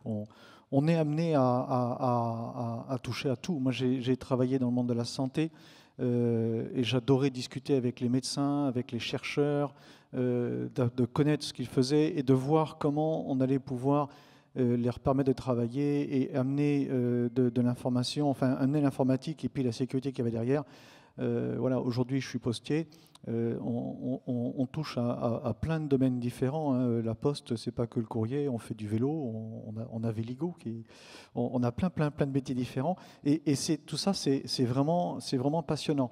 En me promenant sur le salon là, durant ces 3 jours, je discutais avec des entreprises. Aujourd'hui, vous avez plein d'entreprises, notamment ceux qui font de l'EDR, des anti-malware, et ainsi de suite, qui font des conférences de géopolitique. Pourquoi? Parce qu'en fait, ils ont des sondes un peu partout dans le monde et finalement, ils ont une analyse de ce qui se passe qui est ultra pertinente. Aujourd'hui, celui qui maîtrise l'information, et la data, c'est l'information, en fait, il connaît plein de choses. Et donc, on a un métier qui est passionnant, qui est en permanente évolution. On parlait d'expertise tout à l'heure. Un des enjeux qu'on nous demande derrière, on parlait de compétences, les impacts de l'IA, les impacts du quantique. Aujourd'hui, on entend plein de choses sur le quantique. Je me suis mis là-dessus, j'ai commencé à regarder un peu comment ça fonctionnait, et pour essayer d'apporter des processus d'évolution, des éléments au COMEX pour dire ok, il y a un risque, mais voilà fondamentalement quelle est-il. Quand l'IA générative est sortie, le lendemain, j'avais un compte sur OpenAI et j'ai commencé à jouer avec, ce qui fait que quand il a fallu rédiger la PSSI du groupe sur la sécurisation de l'IA, j'avais déjà plus d'1 an d'expérience et j'avais joué avec GPT 1 et 2 avant. Enfin, voilà, en fait, c'est des métiers où en permanence, on va être challengé pour avancer là-dessus. Sur l'image de la cyber aujourd'hui, on n'a pas de modèle de héros dans la cyber. Et finalement, on n'a pas. Oui, non, mais c'est ça. Et le seul Indiana Jones qu'on a dans la cyber, c'est Mr. Robot. Alors, Mr. Robot, moi, c'est une série qui m'a passionné. Hein. C'est la seule série où vous regardez toutes les copies d'écran, c'est du réel. C'est les vraies commandes qui sont tapées, c'est les vrais outils qui sont utilisés. Donc, elle est passionnante. Mais sauf que c'est un attaquant. Et en fait, ce qu'il nous faudrait, c'est le héros du protecteur. C'est celui qui protège, parce que la cybersécurité, c'est avant tout protéger. Quand l'attaque, elle survient, c'est un échec de la protection. Donc on passe aux défenseurs qui vont, comme le pompier qui va éteindre l'incendie, mais l'incendie, c'est un échec. Et donc le vrai héros, et c'est là où la vraie image du hacker entre en ligne de compte, et que il faut qu'on crée cette vision du héros, le cyberprotecteur, celui qui va se battre pour que le système soit résiste, résilient, qu'il résiste aux attaques, qu'il soit fonctionnel et que le business fonctionne derrière. Donc il faut qu'on arrive à ça, et le suite à capuche, c'est l'attaquant, hein, c'est pas le spécialiste en cyber. Hein. J'ai vu quelques cyber-héros se balader à l'entrée, je ne sais pas si vous les avez croisés à l'entrée, ça commence à changer, ils arrivent. Pascal, je passe à vous, côté prestataire, PME, ETI, comment on fait pour attirer les talents vers ces métiers, On met des affiches avec des super-héros. Parce qu'en vrai, c'est une réalité. Il y a un certain nombre de prestataires qui font comme ça. Alors, déjà, avant de parler du métier, c'est aussi sur le fond. C'est-à-dire que l'attractivité dépend de choses qui sont aussi externes, comme l'attractivité de la région, comme l'attractivité au niveau des salaires. Donc, il y a déjà ça de base. C'est-à-dire que si vous n'avez pas les salaires et que la région... on n'a que des belles régions en France, mais il y en a quand même qui sont un peu plus... vite que d'autres, professionnellement parlant. Il faut aussi attirer à ce niveau-là. Au-delà de ça, le métier de la cyber dans la prestation de services pour les PME est un métier qui est en constante évolution. Et fort heureusement, on voit de plus en plus de prestataires qui apprennent à se mettre en valeur, ce qui n'était pas forcément le cas avant. Alors, ça peut être les super-héros, mais il y a d'autres façons de faire. Et j'aime beaucoup ce qu'a dit Michel, c'est que justement le prestataire de service, c'est le protecteur de la PME. Il faut bien se dire qu'elle met sa vie dans les mains du prestataire qui va la protéger. Et il faut que le prestataire arrive à vendre ces métiers de la cyber. Effectivement, il y a le technicien, mais il n'y a pas que. Il y a le commercial qui va expliquer la cyber, il y a le marketing, il y a la com, il y a plein de métiers, il y a du management, il y a plein de métiers qui vont faire toucher à la cyber. Mais également, il faut bien se rendre compte, enfin, avis personnel, l'hyper spécialiste en cyber, au final, c'est presque un métier qui est chiant. C'est-à-dire que vous faites toujours un peu la même chose, c'est très pointu, c'est génial, mais analyser des logs, au bout d'un moment, ça va de secondes en fait. Le technicien ou le chef de projet dans la prestation informatique qui va prendre le projet de sécuriser une PME, il y a un vrai enjeu, il y a une vraie protection globale, il a un design complet à faire sur un métier qui, en plus, à peu près tous les 6 mois, a des nouvelles technologies, des nouvelles choses à faire, et il faut à nouveau évangéliser, vulgariser auprès du client. Donc le métier, et je rejoins le terme, il est passionnant. Il n'est pas encore attractif, mais il est passionnant. Donc il faut réussir à transmettre ce côté passionnant en fait dans les gens qui sont formés, etc., pour les attirer. Et colonel Piat, d'après votre expérience, qu'est-ce qui attire les profils vers les métiers de la cyber au sein de la gendarmerie ?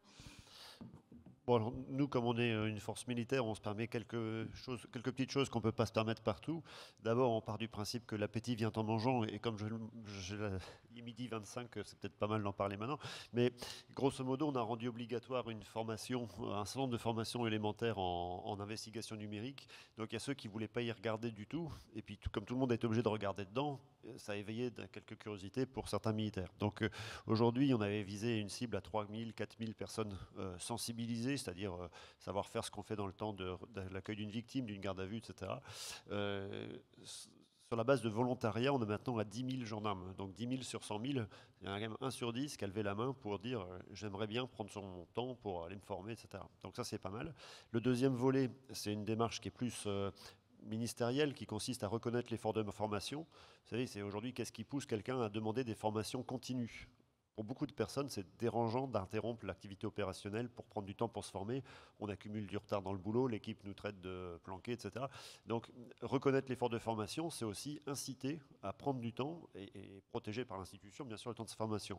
Donc, il y avait l'officier de police judiciaire, l'encadrement du maintien de l'ordre, des quelques thèmes comme ça, garde équestre à la garde républicaine, donc ça c'est pas tous les jours, mais aujourd'hui, désormais, dans le marbre, la gendarmerie a créé une spécialité autour de cyber-investigateurs.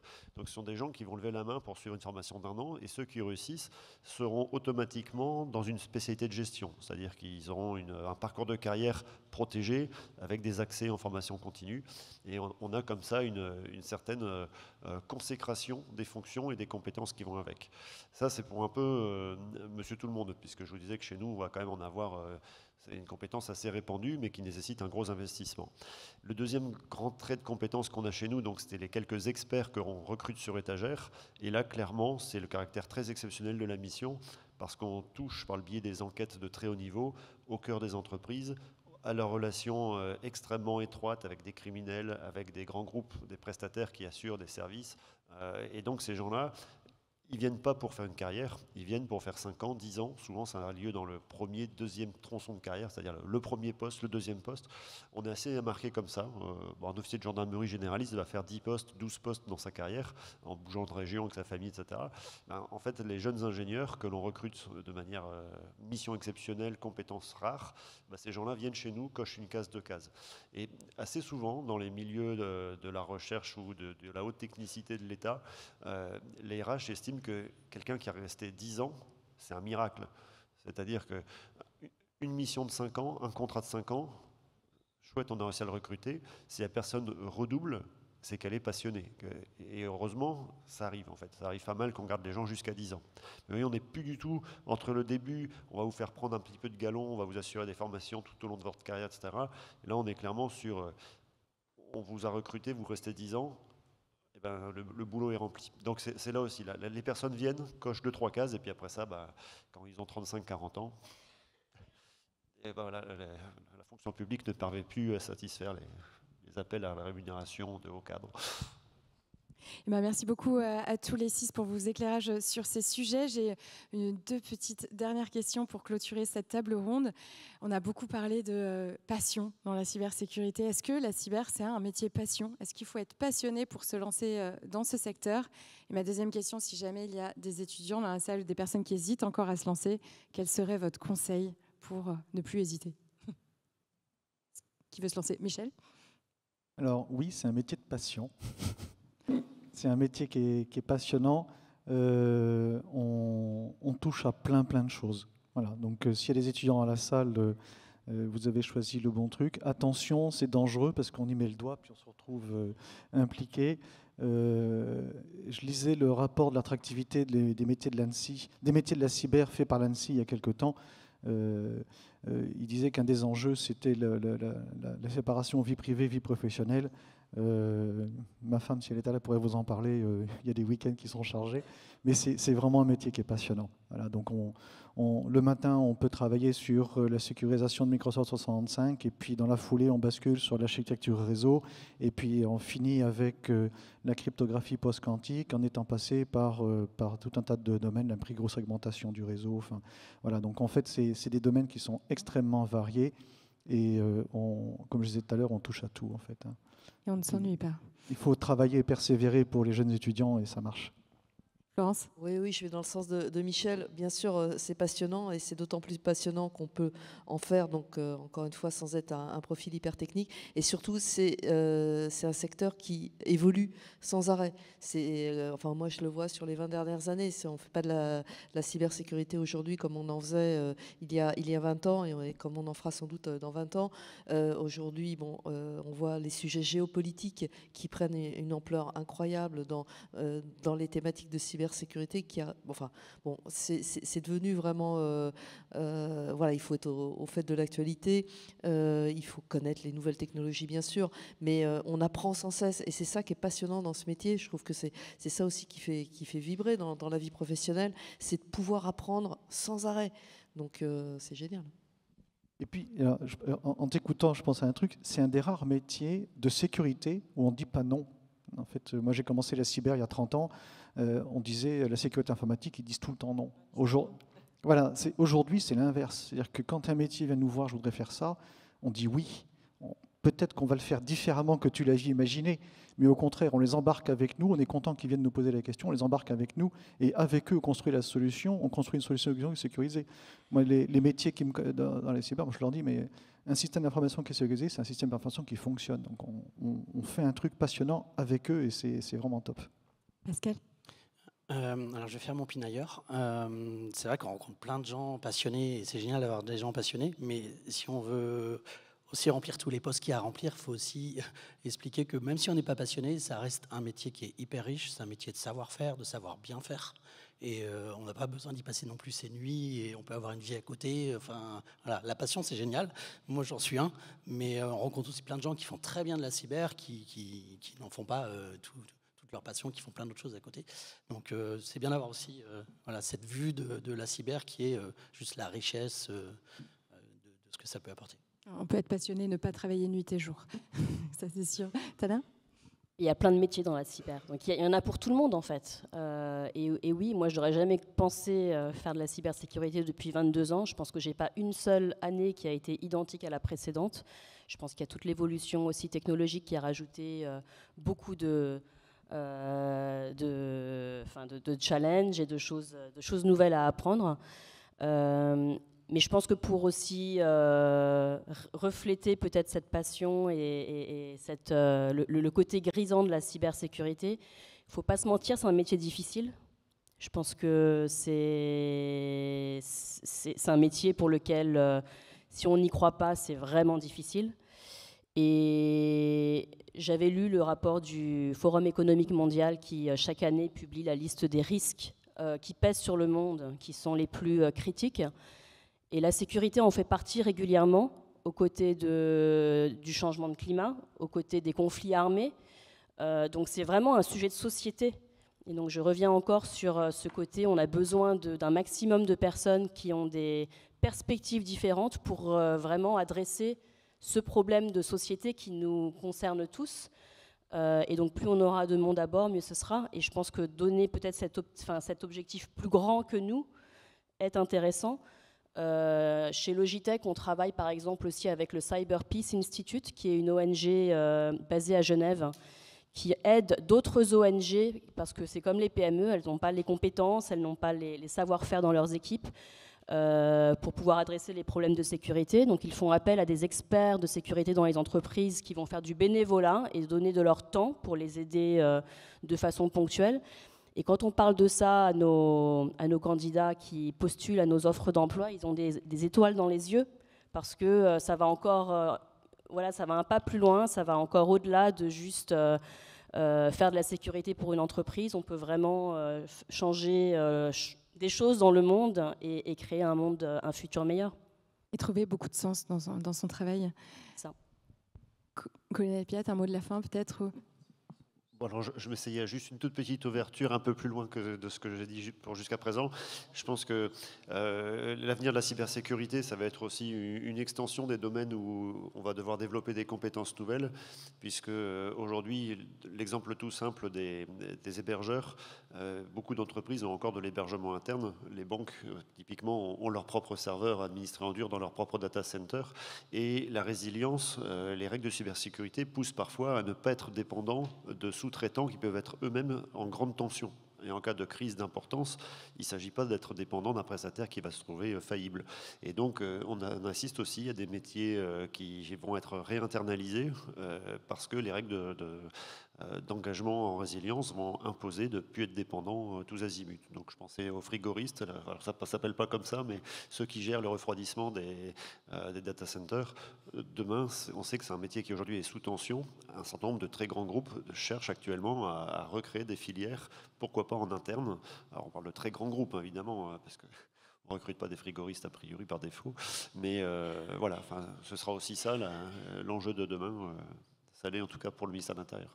Métier d'avenir. Yann, tu as ouvert le bal, tu peux clôturer le bal. Beaucoup de choses ont été dites. Donc, si j'avais un conseil à donner à des étudiants, si vous êtes curieux, voilà, on a besoin de vous. On a des défis de dingue dans les prochaines années, des défis qui vont avoir des impacts sociétaux, des enjeux géopolitiques juste hallucinants qu'on est en train de vivre actuellement, des défis technologiques. Donc voilà, donc si vous êtes curieux, venez, on a besoin de vous et intéressez-vous, faites des cours en ligne, en physique sur la cyber, l'IA, parce qu'il y a plein de choses qui vont se transformer et ça va être passionnant. Eh ben, j'espère que maintenant, le métier de la cyber vous fait tous rêver. C'est la fin de cette table ronde. Merci beaucoup à tous les 6 pour votre participation. Et puis, il nous reste 5 minutes pour prendre des questions. S'il y en a dans le public, n'hésitez surtout pas. Non, il n'y a pas de questions. Tiens, il y a une question.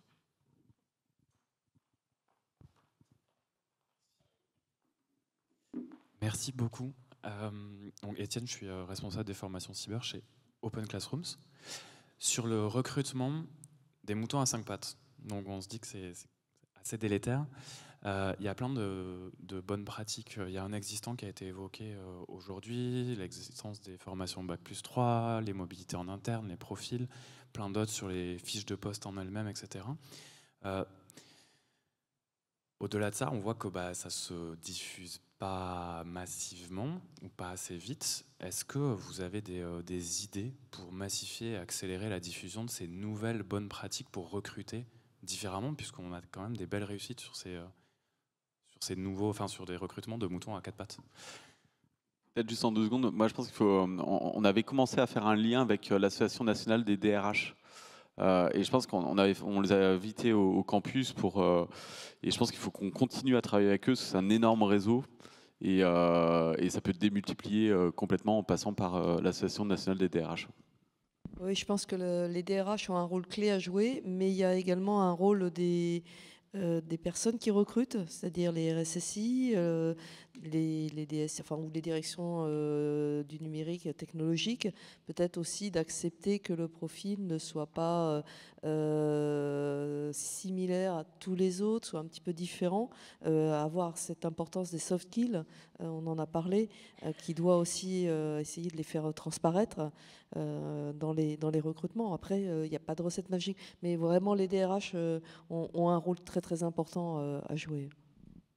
Et puis, je rebondis sur le fait que aux Open Classroom, en fait, on est dans un métier où les gens peuvent apprendre par eux-mêmes. Et il faut aussi qu'on sorte du « je veux un Bac+2 ou un Bac+5 ». Moi, j'ai eu des collaborateurs qui n'avaient pas de diplôme, qui avaient appris par eux-mêmes et qui étaient bien plus performants et pertinents que le Bac+5 parce qu'il n'était pas formaté pareil. Donc, en fait, il faut aussi, et je rejoins ce qui a été dit, intégrer les DRH en leur disant on peut payer aussi cher quelqu'un qui n'a rien comme diplôme qu'un ingénieur, parce que ce qui nous intéresse, c'est qu'il soit compétent, qu'il va progresser et qu'il est moteur. Et souvent, moi, je préfère recruter des gens qui ont appris par eux-mêmes, parce qu'ils vont aller beaucoup plus loin, ils sont bien plus motivés que le gars qui a coché toutes les cases, bien gentiment, de son cursus scolaire. Merci beaucoup. Est-ce qu'il y a une autre question? Oui, là-bas, si Étienne, tu peux le passer. Oula. Désolée, ce sera la troisième. Merci. Juste pour rebondir sur ce qui a été dit, excusez-moi monsieur.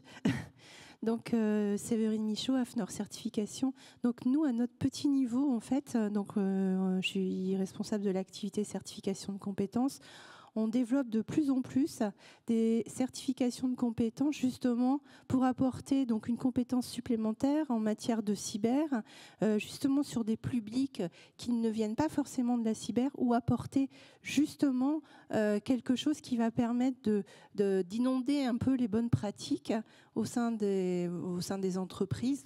Donc voilà, donc on essaye aussi de s'adosser à des parcours de formation qui peuvent être très très ciblés, et puis délivrer en fait une certification tierce partie.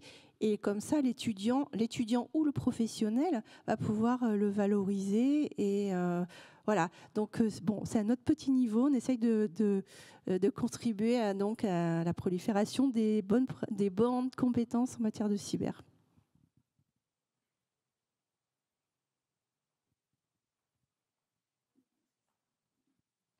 Bonjour. Thomas Bourguignon, moi je voulais vous faire, c'est pas tant une question qu'un commentaire ou un retour d'expérience. J'ai suivi donc votre présentation et merci pour celle-ci. Je vous entends souvent, toujours parler de jeunes diplômés, il faut former. On n'entend jamais parler de reconversion, ou très peu, alors qu'il y a une... On en a parlé quand même des reconversions. Il y a aujourd'hui plusieurs associations qui accompagnent ces reconversions, de plus en plus d'ailleurs. Alors bon, moi, sur l'association Women for Cyber, on a un programme de reconversion pour les femmes, mais il n'y a pas que nous, hein, le CF6 aussi, et puis ça pour les femmes, il y a de plus en plus aujourd'hui de structures pour la reconversion. Alors il y a aussi un travail à faire avec France Travail, hein, parce que la reconversion c'est à tous les niveaux. Donc voilà, ce sont des actions qui sont menées. Puis, mais je pense que Michel en a parlé à la Poste, partant de gens qui n'avaient pas de compétences, même peut-être tech à l'origine, et de les amener à la cyber. C'est pas un mouvement de masse, je suis d'accord. C'est même la priorité à court terme. Parce que voilà, si on parle de jeunes diplômés, voilà, ça va plus vite de reconvertir et de partir de gens qui ont déjà un parcours, je sais pas, dans une DSI, on fait du upskilling et très vite, c'est des gens qui apportent énormément de valeur, quoi. Donc c'est clairement une priorité, en tout cas. Je pense que c'est partagé par tout le monde. Mais... merci beaucoup. Je pense qu'on a un petit peu dépassé le temps. Donc merci beaucoup à nos intervenants aujourd'hui. Merci à vous d'avoir été présents. Merci.